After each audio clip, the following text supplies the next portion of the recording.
talk about Toke Makinwa. She recently announced that she's expecting, she's pregnant, and a lot of people have congratulated her. I'm very, very happy for her. This is something unconventional, and I know she's not the first person in the whole of Nigeria to go through this route. It's just that because she's a media personality, she's a celebrity, and a lot of people have one or two things to say about it. Asking her where's the father and all of that. She recently announced in that video that she went through the IVF. Before then, she said she had 2 failed IVF attempts, and by the 3rd time she tried again, it was successful, and now she's pregnant.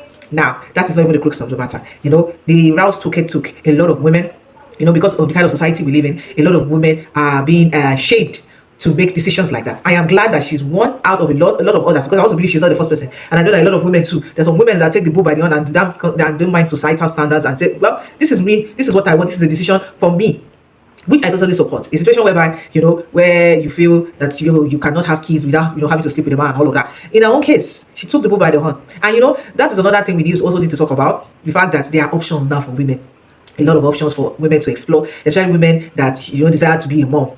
In Toke's case, she was married, she got divorced. It took a very long time. I guess along the line, she could not see anybody serious to settle down with again after her divorce, and time was going. And so she told herself that by the time she's 40, she wants to be a mom. She turned 40 last year, and well, let's just say she spoke into existence, and God answered her prayer, and now she's pregnant. Well, I know that this can be a struggle for a lot of other women. I'm not saying that Toke Makinwa should be the blueprint. We all have different journeys. If you followed me before, for those that have been following me before now, I'm all pro women.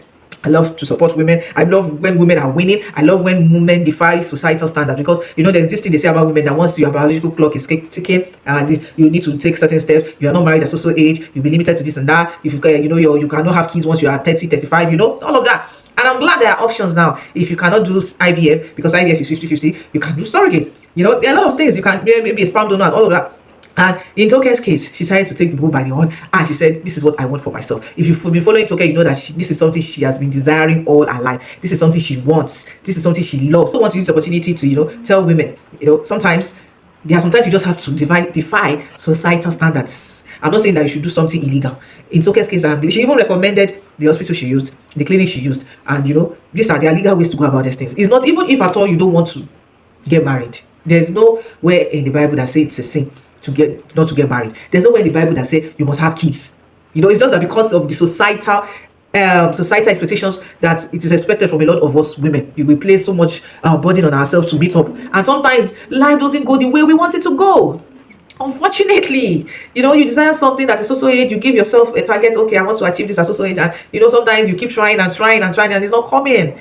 But now in this case, now we're talking about reproduction, we're talking about fertility, we're talking about having kids. In Toke's case, it was something she wanted, and I know a lot of women are like that in her shoes, that desire this. Some are just waiting for that man to come, and once they come, then he comes, they can have kids and all of that. In Toke's case, she had already tried to explore every option she has, and she said, okay, this is what I want by the time I clock 40, and she went for it. That these things cost a whole lot. And we are talking about IVF. IVF is not cheap.